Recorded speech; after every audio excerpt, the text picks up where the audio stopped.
Magandang araw bagong Pilipinas. Narito ang Police News Express sa oras na ito.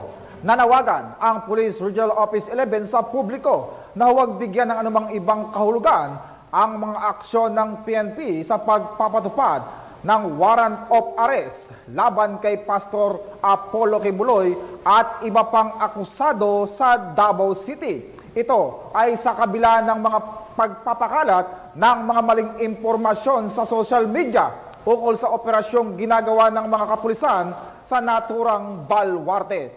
Samantala, sinisiguro naman ng Police Regional Office 11 na nanatiling determinado ang mga kapulisan sa kanilang pagpapatupad ng kanilang tungkulin na hulihin ang mga nagtatago sa batas.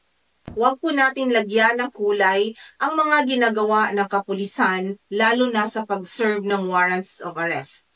Ito po ay kautusan ng korte at trabaho po natin na siguruduhin na mahuhuli ang pinaghahanap ng batas.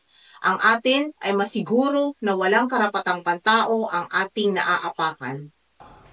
At para sa iba pang napapanahong balitang pampulisya, laging tumutok sa Police News Network, alagad ng batas, tagataguyod ng balitang pulis.